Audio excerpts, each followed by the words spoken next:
Hi, I'm Chris Nessie from the House of EdTech Podcast, a part of the Education Podcast Network, just like the show you're listening to right now. Shows on the network are individually owned and opinions expressed may not reflect others. Find other interesting education podcasts at edupodcastnetwork.com.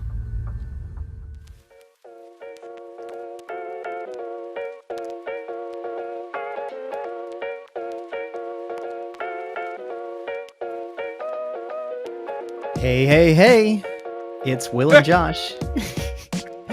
Back Hey, you can't take my intros. Why not? You know, I copyrighted that last week. Oh, wow, I missed that one. Are you going to sue me? I stepped in. Yeah, I was like, hey is now my thing. So I'm waiting for the royalties to come in. That's not how that works. It's start fine. Cashing them on. Okay. Yeah, exactly. Yeah, you know royalties, right? You still get those. No, that's not how that works. I was for reference. He's talking about my band days. I was a drummer. We don't get royalties, nor did we sell nearly enough music to make that happen. We are here for another ramshackle episode of the High Tech Podcast. It is Will Illingworth, as always, with Josh Swartz. Yep, you guys said that like you were unsure. Well, it's not Schwartz. No, it's or not Schwartz. All the other things that people say. Or all the, I mean, mainly I get Schwartz from other people. And it's usually somebody who's seen the movie Spaceballs. And they're like, may the Schwartz be with you. Hey, have you seen this movie? No one in my entire lifetime has ever told me about that movie. But I don't chip on my shoulder. I mean, I just like to, I like to like really emphasize the Schwartz when I talk to people about you, just to like, I got your back, dude. Thanks, I appreciate it. Got your back. Yeah. We are here, as always, starting things up. Follow us on Twitter at High Tech Podcast. Wow, let's try that again. At High Tech Podcast. That's good. Yeah, the mouth is working. I mean, you were right the first time. It was just a little clunky. It was just like I was talking my way through a minefield. Email us at inbox@hightechpod.us. I'll leave Swartzy B for the week. What should they email us when it comes to an animal picture, sir? So here's the deal. Okay, I have had an animal invade my backyard recently. Oh no. And I don't know if have I told you this story? I don't think so. I think it was while you guys were gone. So okay, this is gonna be a long explanation to the picture I'm about to give you, but hold on, you can join in, folks. It's cool. We know each other. All of our friends here listening. Anyway, Will and I live in I'll say city because I consider it a city, but those of you who maybe live in bigger known cities would laugh at us. It's fine. We live in a city type location. Okay. And, for the last couple weeks, something's been getting into my trash. Okay. And I have assumed it's been the a billion neighborhood cats that we have because we have a lot. And my wife, as much as I love her, decides that feeding, stray animals is a great idea. Sure. Yeah. Yeah, so I've assumed it's been them. I was wrong, Will. One night, while walking down to the living room, my window looks out our back kind of alley area where the trash is, and I look out, and there's a tail coming out of the trash can. And it doesn't look like a cat tail. I was like, well, that's weird. And I flip the lights on because Will and I have smart home stuff, so he knows. I flipped my outdoor button on the app. I just used a button on my watch and flipped it on, and I look out. And there's a full-size possum in our trash. Of course. So that was a thing. I tried to scare him away, and he looked at me like I was a joke. And then he proceeded to finish his work and left. And so far, I think we've kept him out. But anyway, all of that is to say, I would like a possum on a pogo stick. Okay, so I want a possum on a pogo stick. Okay, love it. Heal my hurt with funny pictures. That's what I'm looking for. I bet you he just looked up at you and he's like, "Boy, I've seen more fights than you've seen years." He looks like he's been through some stuff. like he's seen some things. You'd step out the door, he'd grab a bottle, break it across something, be like, "Let's go." Like he just killed someone. 5 seconds ago. He was just getting ready to kill you. That's all. Yeah, exactly. Once you've got your possum on a pogo stick ready, send that over to inbox at hightechpod.us, and then head over to our website. I don't know, dude. The tongue is just not here. It almost like you said intox. High tech.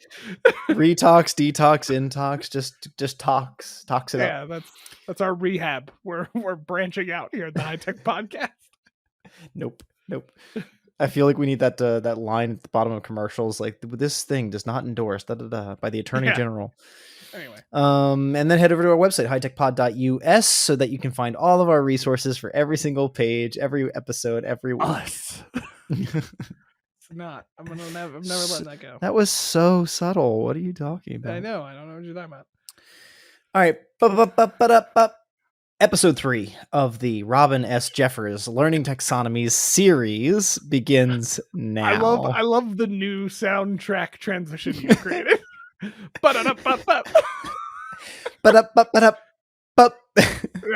nailed it. Yeah, I got nothing. Fantastic. Yeah, we're in another week. We're in the 3rd week, right? I think so. Or is this the 4th? This might be the 4th. I think I said 3rd, but this is probably the 4th. Is this the 3rd? I think it's the 3rd. Yes, we've only released 2 so far. Maybe we are in the 4th week though. There's a 4th one coming, isn't there? Yes, there is. Yes, we are in the 4th week.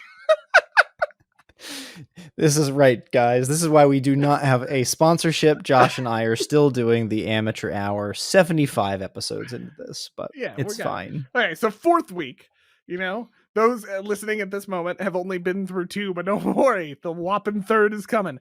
So in the Robin S. Jeffers series, the learning taxonomies, which one are we talking about this week? Will, I'm going to let you introduce this one, Do I do a little soundtrack again? No, I'm joking. Kirkpatrick. Kirkpatrickpartners.com is the very famous website, if you will.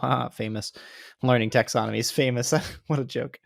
No, they're all over the place. I just heard Jimmy Fallon talking the other night on Late Night Show. Late Night? Yeah, exactly. We're like, Kirkpatrick. Woo! Colbert had him on or something. Yeah, like right after somebody from a Marvel movie. They were like, next up is Kirkpatrick. Ryan Reynolds comes on. Yeah, I just got Hugh Jackman for my next Deadpool movie. And then Kirkpatrick's. Yeah. Exactly. This module taxonomy model is pretty Diagram. New. Sweet Christmas. If you get me off track, we're done. Like I don't know if we'll ever come back. It's been a long day. It's generally actually pretty new. Like Gagne, I think, goes back maybe 60s, 70s. I know Bloom's goes back, is much older one. There's, of course, nothing to be said for older versus younger being better or good. But Kirkpatrick's is specifically aimed in the kind of corporate or at least generally for-profit sector. I could see folks trying to apply it or pivot it a bit to be just like education centric.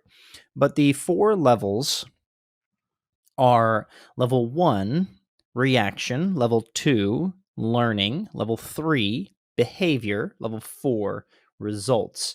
And the emphasis on results in most cases is ROI, return on investment. So that's pretty darn corporate, pretty darn for profit. You know what I mean? So I'm going to be honest. I fell asleep a tiny bit when you started saying ROI. It's like anytime somebody says return of profit, return whatever, I immediately just go like I'm and he's snoring just like when he watches movies. Yeah. That happens. It's a lullaby, really. So anyway, it's perfect. No, yeah. I mean, it's now I think we could say it's probably best known in the corporate area because based on my understanding of Kirkpatrick, which is very limited to the basic research I did in preparation so that I could say at least 4 things while Will talks about it, was that it's focused on training specifically. Like it's very targeted towards trying to give a structure to training. Now, I will say this.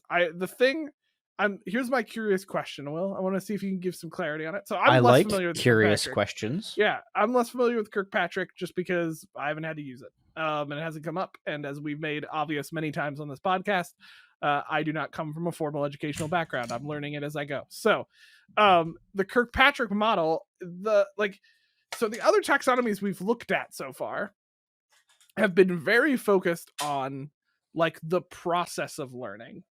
This seems a lot more focused on just like evaluating the learning. Am I picking that up wrong? Like that's what came across to me. What I less like of a question about and more of a confused statement. hey, curious question, confused statement. I accept all I was curious responses no matter what. here on the High Tech Podcast, except stupid questions. No, I think that you're onto something there. Like, and even if you look at Bloom's, Webb's, Gagne's, those are the 3 that we've done so far, proving that this is the 4th one. Yep, 4th episode. If you think about it, they actually look like they're on the outside trying to analyze how learning happens, right? They are, you could look at Bloom's, you could look at Gagne's, you could look at Webb's, and you could say they have observed education, observed learning, and they believe that it naturally goes in this sequence. And if we go in this sequence, we will have the best results for retention and therefore long-term transfer, right? The ability to take that knowledge and apply it in other new, novel contexts. When I look at this one, it's definitely like, could you do something? Could you do it well? Did you get something out of doing it? Right? Like it definitely is like you follow these 4-step plans and you'll be trained in something. You'll have the expertise in something you want to do. And that to me, it is only 4 levels. There's not a lot of extraneous knowledge or information. Like when you look at Bloom's, right, we see the levels and then we see all the extra verbs. Always it's associated with those things. This is just level 1, level 4, level 1 through level 4. And each one has like a sentence or 2 as the basic definition. Mm-hmm. That's just about getting people through these steps to do something. Like level 3 is very specifically focusing on behavior, where most of the other ones, especially Bloom's, see behaviors like memorizing or working through content like that at level 1. The only other behaviors that show up are at the create stage, maybe where you're physically creating something. So there's some comparisons. I definitely agree with you though, that this is not like the other taxonomies that look in on education and try and describe it. This one seems to be prescribing a route for people to get to the next step. Yeah, it's no, I will say I think it's setting like in a assumed way, it's setting some standards for learning and training, right? So like the training should be relevant to the job or whatever it's training you for. It should be engaging. It should bring people in, right? The learning component, I will say, I do love we're talking about learning taxonomies, and I will say, this is my opinion. I think the same person who came up with the words for the 4th circle of what we looked at Webb's last week. Webb's Last week. So where we were like rubric guy from Canvas who screws everything up came and made that one. I think he also came in on this team and phoned in level 2 learning. Like just was like, well, I think like they should learn. We should probably write that one down. Yeah, I feel like this is a good thing to have in a learning taxonomy. Maybe they do that. Yeah. So, but I will say, like, to the description of learning, right? So, like, we're looking through some of these, right? So, reaction, do they find it engaging and relevant? Okay, so it's kind of setting a standard. Is the training that you're doing? It shouldn't be outdated. You shouldn't be using things that were from 10 years ago if you're trying to teach somebody about relevant stuff in their job and business right now, or things like that. Right. I'm sure there's old principles that are applicable before anybody comes and wants to kill me for that statement, but all general 2 of our idea, listeners. Yeah. So but then learning is kind of this idea of to like which degree did the participant acquire the knowledge, like, or the skills? Do they feel confident in some of what they're supposed to be doing? And then you've got behavior, which is the idea of like, okay, are they actually applying it? Are we seeing changes in their behavior and what they're doing? And then results being a lot more targeted towards actually tracking the results of the the training kind of idea. So I do think it's like it's setting some standards for what you're doing, right? I think a little bit. Yeah. And it's very tightly aligned, right? Like in Bloom's, where you can have whatever 6 or 7 layers to your taxonomy, level 1 reaction here in Kirkpatrick's is very often associated with like ensuring there's some sort of after training survey or some sort of like follow up to get the immediate reaction. Like, here, we're going to do this. Now, how do you feel about it? And then by the time you're at level 4 results, you're trying to get back to not only like, how did you feel about it, but what was the practical, observable results of the training, the learning, the work that you did. So it's not like we're, creating some huge gap where people have to go through all these hoops to determine if what they did worked or if they liked it or if it went well. It's like level 1, how did you feel about it? Level 4, how well did we do about it? It's pretty tight that way. Yeah, absolutely. And I think like in a training component, this works well. I think I like the focus of the afterward stuff, kind of focusing on not just can they recite things or look at things, but is it actually changing what they do? So changing how they think about things. And we can bust on results, which I will for a hot second. That just a future revision idea for Kirkpatrick. Anybody in the business world, can you just stop using the word results? Like it's not a great word. Everybody kind of hates it and rolls their eyes a little bit. So let's I'm all about results, but let's give it a different word. That's only my suggestion.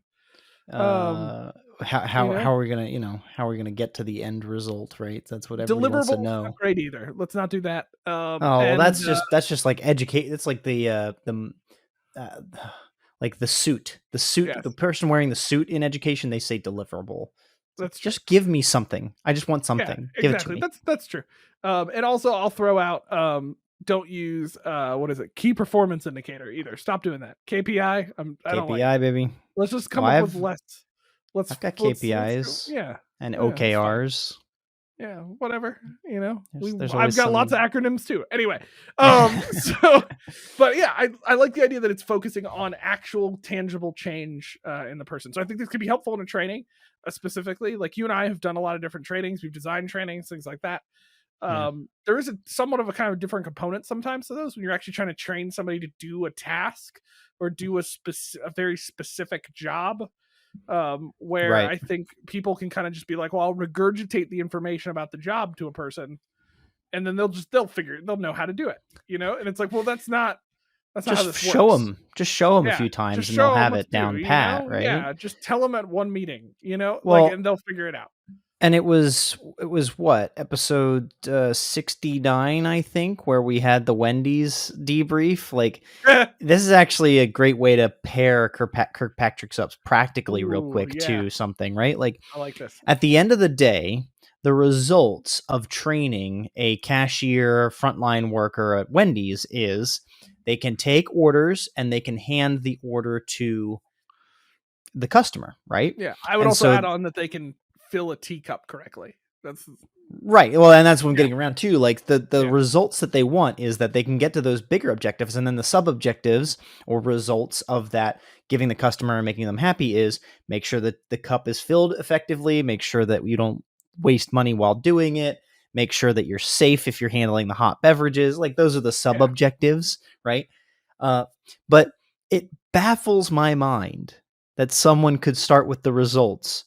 I want to train the cashier frontline worker to handle drinks effectively.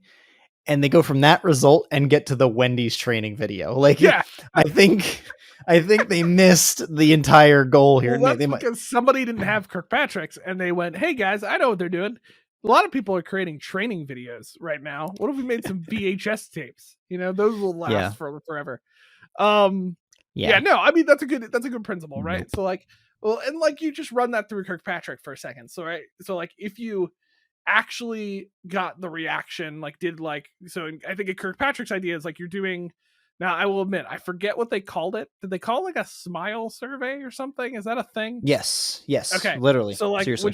which by the way, again, maybe it's just, I'm too anti-business terms. Like whoever came up with smile survey, stop it.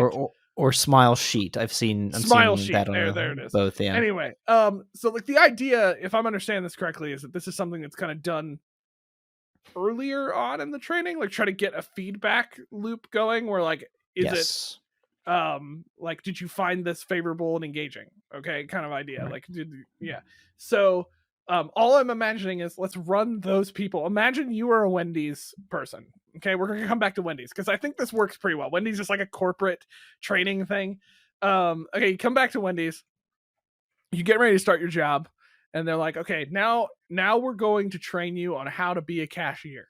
Oh, perfect. Okay, so come back into this room, and you're going to watch these 12 VHS tapes. Now, I'm curious, what is your response going to be to VHS? Not even two. One VHS tape after the drink video of after your smile sheet asks you how irrelevant and engaged did you feel in this training. That visual is breaking me. Just like, hey, so I'm going to teach you how to pour concrete real quick. Come with me over here, away from the concrete, away from the look. Let's sit you down in a classroom. Here's a video about pouring concrete. Yeah. What, yeah.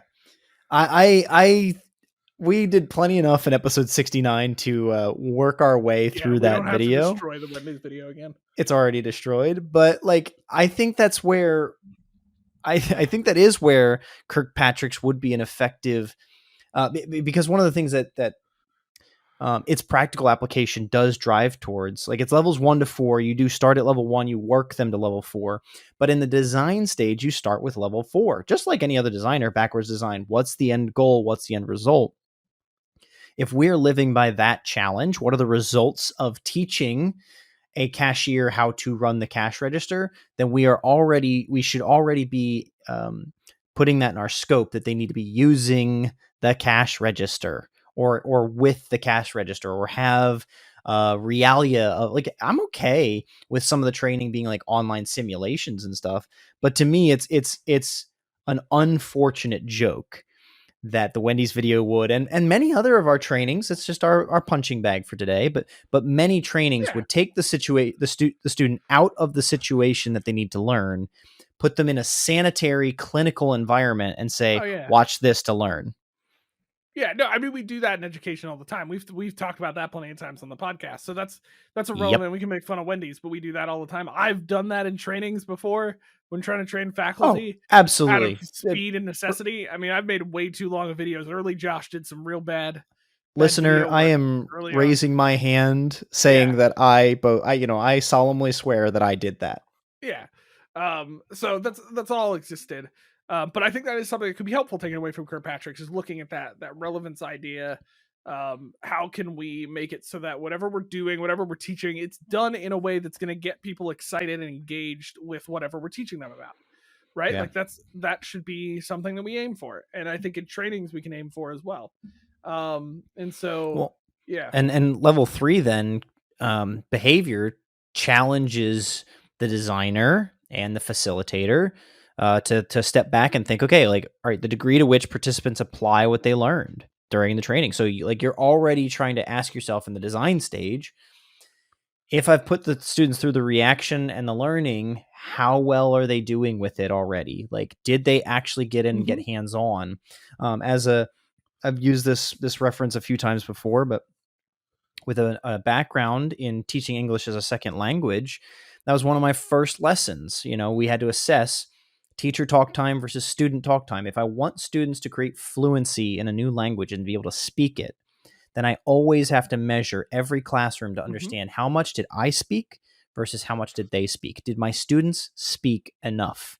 And that stood with me for a long time. I think that is right here what their level 3 behavior is trying to say. Like, did your students, if you're trying to teach them in a if I was trying to do a training facilitation, like at my last position, we did these lunch and learns kind of thing. We'd do a tech idea, or we'd talk about research, right? If I wanted them to come out with a result like they could use Nearpod, then throughout the session, I wanted to make sure they were using Nearpod. Yeah, that was the behavior of getting them into that experience, right? And so the results would be that they've used Nearpod and are familiar with it and might be interested in using it themselves in a future context. Like, I know that one, when it comes to mind, went well, and I can think of those lunch and learn trainings that did not go that well. I've had horribly atrocious ones that have not gone that way, and that's been a recent, in the last couple of years, change for myself. Not just because I think Kirkpatrick lays this out, but this level 3 behavior idea lays pretty well over with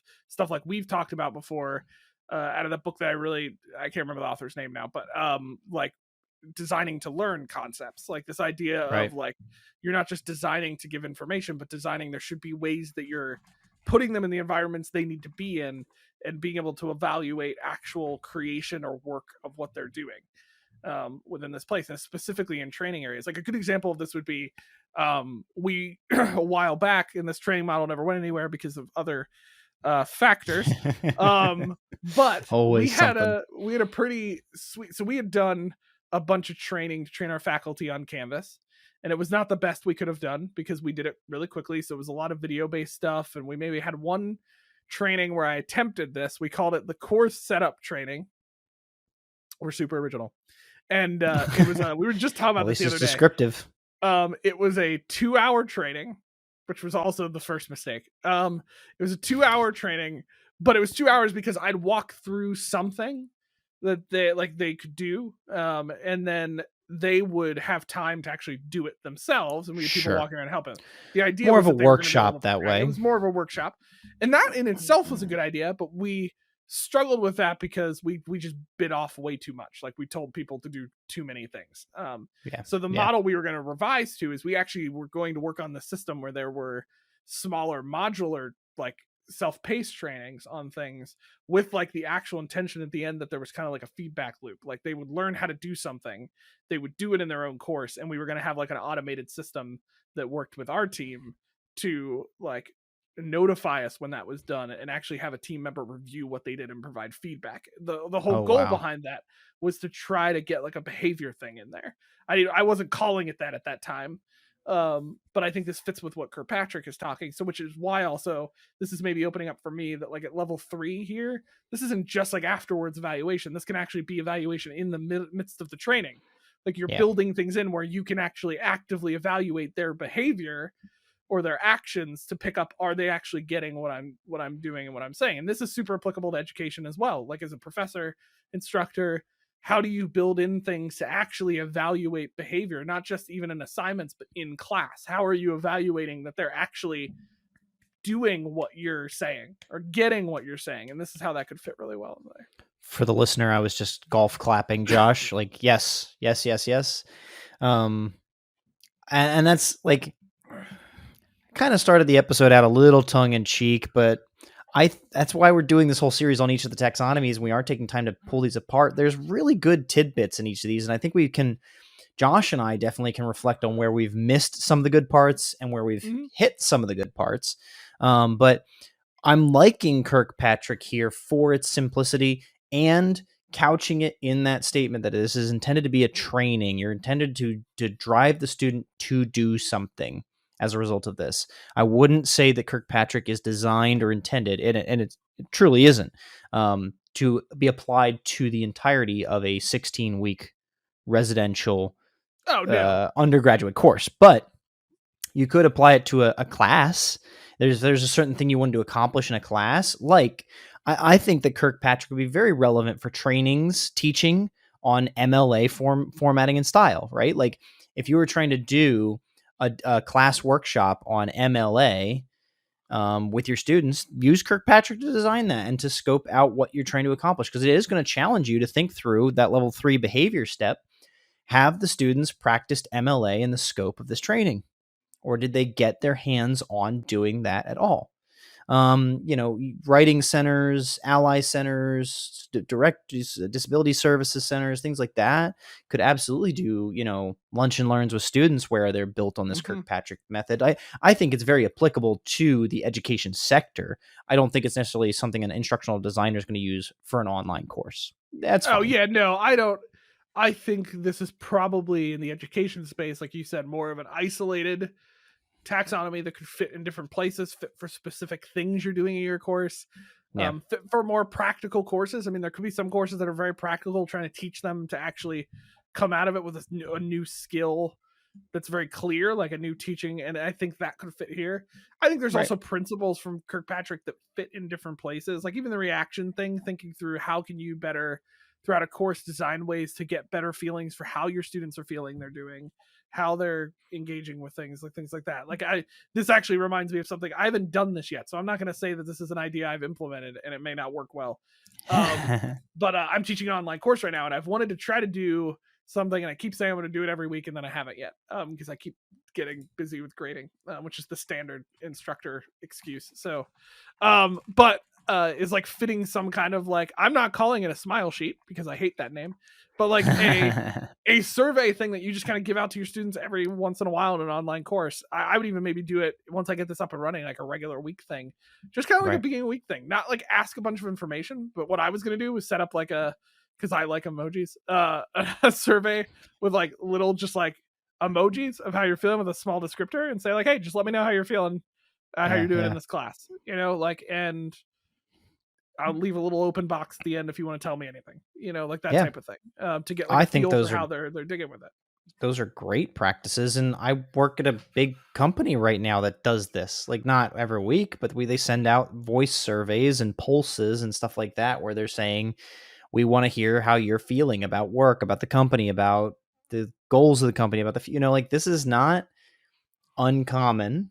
It's practical. And frankly, like, you could start doing some research on that over time if you wanted to. Like, of course, you want to get the IRB and all that crap done. But like, if you were to kind of assess 3 years of your students, in this course as you develop it and as they go through it, like, could you see if you did any significant change where in week 3, students are usually pretty low, students' ratings came up, like if you taught this course a couple times, did some sort of intervention in week 3, there you go. Now you've got an insight into what they're feeling and why it might have changed because of the designs you did in your course. Boom. Yeah.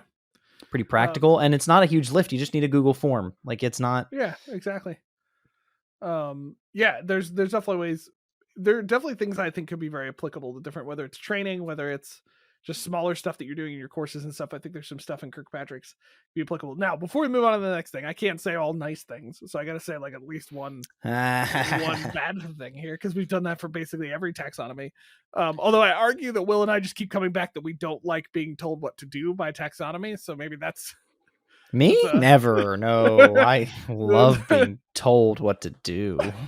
Anyway, Josh is like, edit the podcast, and I stop editing it for 3 weeks. Yeah, it just doesn't happen. So anyway, there is the downside to Kirkpatrick's is, and this is the same in other taxonomies, but I think it's very evident in this one.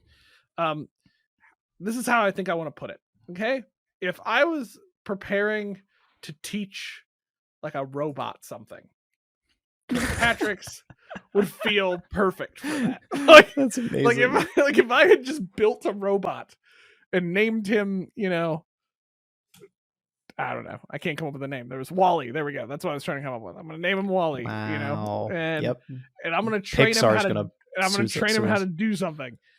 Level 1 through 4 makes total sense. I think my joke in that is I think Kirkpatrick, because it comes out of, it's very fond in the corporate space. It is very like mechanical in the way that it works. And we've talked about this before, that human learning is also more complex and not as linear as we think it is, that it's more interconnected. And that, not that Kirkpatrick's, I don't think, could benefit and give us ideas in that area. The downside is it also kind of has a robotic feel of kind of like, I do these things and then I get results. Like that's a good point. I think this is I'm just getting some words here that I don't think I've had for even the past episodes. I don't think that these taxonomies necessarily address, at least in the ways that I've read them, and I can't say I've read like all of their research, like the research that starts all the taxonomies and stuff, but they don't really address frequency of learning or the quality of learning. Like, if the students react poorly in level 1 and all of them react poorly in level 1 and nobody wants to do this, nobody likes it, like levels 2 through 4 don't matter. Yeah. And so what do you do about the quality of your level 1 status? Like if you get a 90% response from your participants that they don't want to be there or do it, do you even continue? Like, do you stop right there, or do you try somehow to like, all right, well, if I can just really kind of get them back in level 2, like I really need to make sure that we focus on the right knowledge and skills. Maybe that'll change their motivation. Like, I don't know, man. Like they're that's a pretty strong reaction. And then like if you're trying to train them to do the drink line at Wendy's, right? Sure, that you might only need to do this once or twice, but if you're trying to teach them how to drive an 18-wheeler, a big rig, they're going to need a lot, or a tank, hypothetically speaking, if you took our Tanks 101 course. Yeah, which clearly led people to being able to drive tanks. That was our goal. Well, once they completed the philosophy of tanks module, they went right to tactics and driving. Yeah, clearly. Yeah, because that's scaffolded. Yeah, that's how you scope things out right there. But yeah, like that, I think that's a good point. Like if I were to think through a 15-minute training on the drink line at Wendy's, I think this would fit perfectly. If I'm trying to think through how to teach somebody to drive a big rig or even assemble an IKEA desk, I might need a little more time, and I might need a little bit more recycling. IKEA desk was your complex item that you picked. Like, let's be real. IKEA desks are definitely on the high level of complexity. So I'm I think it's, we have the similar problem in Bloom's a little bit, although Bloom's is a little bit different. It's just, I don't know. Kirkpatrick is very simple and can work very well for certain things. It also just it can feel like somebody who wanted to be able to plug into buttons how to make a human do something better created this. My philosophy on that, we are a lot more complex than that. And learning is difficult for a reason. It's not as simple as steps 1 through 4. It's sometimes steps 1 through 2, then we got to sort of 4, then we come back to 1. Jump forward to 6 again, double back and do 1 3 times. All 4 at the same time. I don't like it. So it's sometimes a little bit more difficult than that. Anyway, that's my vibe. Well, all this talk about the taxonomy and even this robotic approach, this is getting us a little tense. I think we need a little more zen in our lives. But nailed it. I think we need to come to our app for the week and find some zen in Zencastr. Folks, we are all about the fourth wall here. A couple of episodes back, you heard us talk about a pretty cool app, which we still do like. Yes. Whose name may or may not rhyme with pound clap. I mean, I'll just say it. Okay, like we a couple episodes talked about an app called Soundtrap. Okay, now I will say this. We still like it. I still really like Soundtrap. I actually have a couple 100%. places I still think I could use Soundtrap. But Will and I have stopped recording the podcast in Soundtrap. Now, yeah, we tried once or twice and it made things harder. It did. Now, I would say this. I think if we had kept going with Soundtrap, we could have gotten in a good rhythm with Soundtrap. But then something happened, okay? An app that we have been using for a while called Drum roll, please. Zencastr. I don't have a drum roll. I just had to say it. I thought maybe that was leading somewhere. No. So Zencastr recently... Ignore me. For background, okay? We've talked about Zencastr before on this podcast. Actually, we have the episode number. We're so prepped, guys. I'm so excited. Episode 49, okay? The breakdown of our accelerated learning series. If you're listening and you're like, I don't remember an accelerated learning series, go listen to it. It was cool. We broke it down. And in that episode, I'm going to be honest, we forgot to talk about an app. Okay, we're going to break a fourth wall here for a second. We forgot to talk about an app when we broke down the accelerated learning series because there was so much to talk about. And so when I went to create the page, I had a slight panic moment because we had forgotten an app. And that's why that page says our honorable mention app, Zencastr. Because we were kind of like, well, why don't we talk about Zencastr? Because we had been using Zencastr now for a while. We had been using Zencastr mainly to do guest segments. Because... Yeah, go ahead. When Josh and I record our episodes week to week, we've been using Audacity and a whole method, and there's like a physical clap, and there's a whole bunch of stuff that goes into Lights that don't go off, practice. but the show starts. Yeah, It's weird. But Zencastr, when you got a third person involved, fourth person involved, it takes a lot more effort to make sure that you've got their audio. You don't want them to have any technical issues. So Zencastr allows us all to log into one platform, and we get everything in one spot. Previously, it had some pretty good limits, but it had some limits to how much you could record in a month. So Josh and I just stuck to our method for ourselves, and then we only did interviews and stuff like that in Zencastr, so we could keep under the monthly free limit. Enter Zencastr 3.0. That did they actually call it that? Yeah, I mean that was the whole marketing and announce release. Yeah, made that up. Okay, well, look at us. We're on brand. Good job. Go us. We did their marketing for them. Yeah. You're welcome. Yeah. What was hashtag still not a sponsor? Hashtag what are sponsors? Hashtag sponsorless. What? So they agreed with the launch of their Zencastr 3.0 to do two things. They created a general free plan that they are saying will be there forever. And then they made a free plus plan, which they say will also be there forever. In both of these free plans, they now give you unlimited audio recording.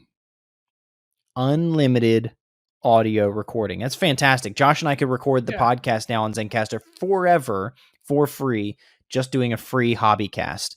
If you want more features, what the difference is between free and free plus is one has Zencastr's like branding on videos. Really, it comes back to video content. If you record your video with Zencastr free, they put their watermark on it. You have reduced quality.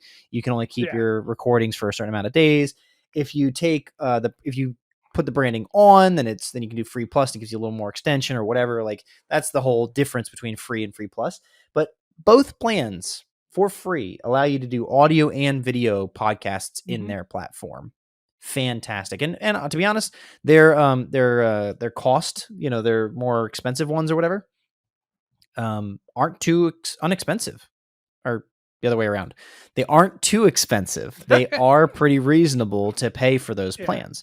So this rebranding, this relaunch, Zencastr 3.0, the fact that Josh and I can get in here and start using it ourselves for like week to week recording, just brought it right back to the top of our minds and made us want to make sure we got a full episode out on this tool. Yeah, absolutely. And I think if you're looking to do podcasting, if you're looking to do podcast activities in your course, your whatever that may look like, this is why I think Zencastr is a good tool. The reason we like it over, because some people might say, okay, yeah, I get it, but I can still also record multiple people on Zoom, and I could do and we get that, like we've been there. But the thing with Zencastr is it's designed specifically for podcasting, so it comes with a handful of features that have to do with that. The other thing I really like is everybody who logs in gets an individual recording of themselves, which you can sort of do that in Zoom, but the advantage is we get a stream underneath. Like right now, Will and I can see it. Both of our recording streams of our audio, so we can kind of see where our levels are.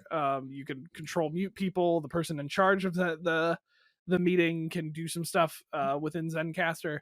So it's a cool tool. I think it works well for podcasting. And then when we're done, it just finishes processing, and then Will can download all of the files out of it. So a good example would be, I think this would be great for a group podcast project that you might have with students, especially if they've got a handful of people.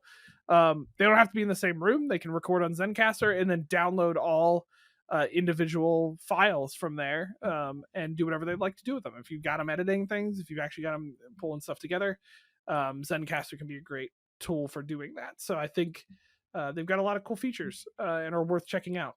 And in the scope of actually recording one, they have a chat, always important. They have a space to put footnotes and stuff like that, so you can prep knowledge and share that so that everybody sees it. That's, if you're not familiar with podcasting, folks, it actually is a little hard to do work with interviewees and stuff like that, because you want them to have questions, you want them to feel comfortable.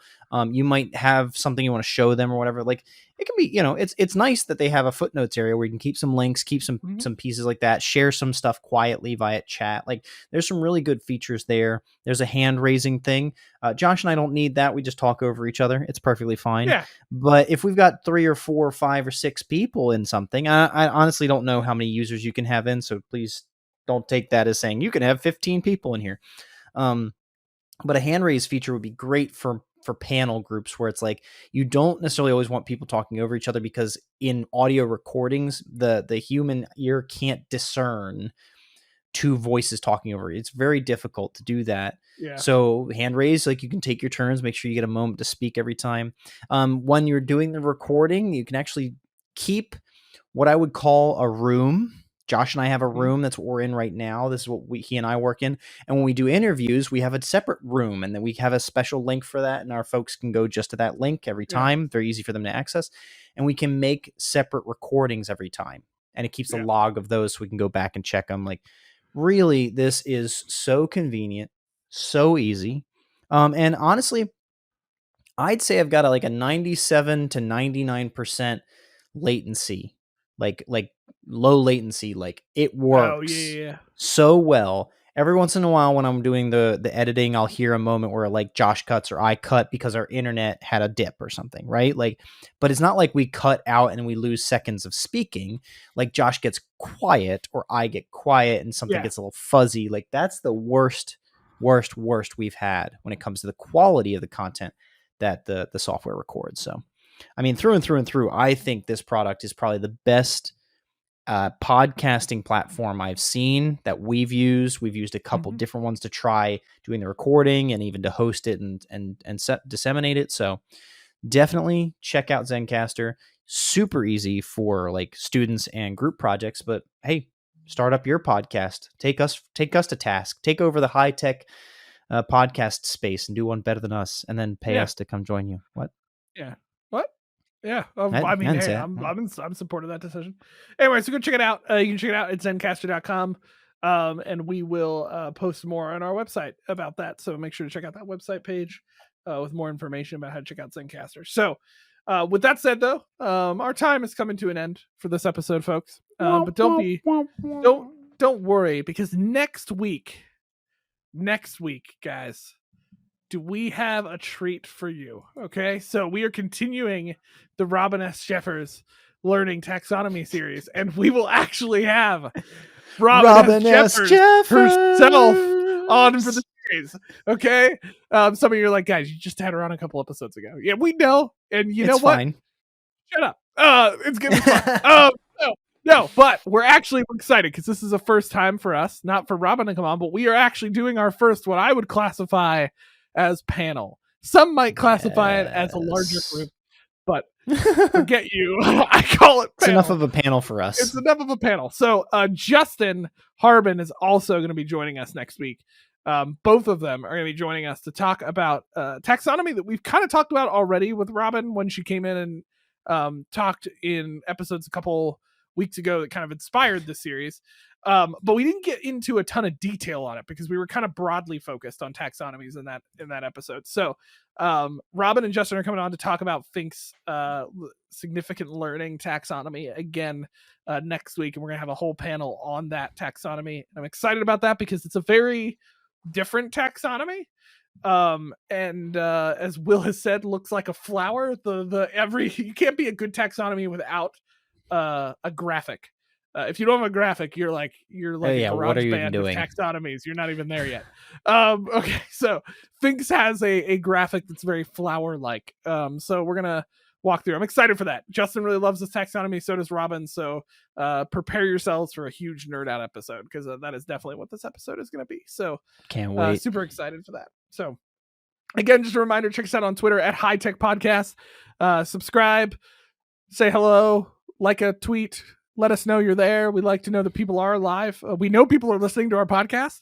I just want to know who you are. That's basically what it comes down to. So Show yourself. Show yourself and jump on Twitter. You can also, again, message us at inbox at hightechpod.us. Both of those places you can send us your possum on a pogo stick, and we would love to see those. And then also just a reminder to check us out at our website at hightechpod.us. Specifically this week too, I'm going to post stuff about Zencastr, so check it out. So yeah, again, thank you for joining us for another week as we continue to learn what it looks like to learn and also harness technology in the classroom, whether online or in person. See ya. See ya.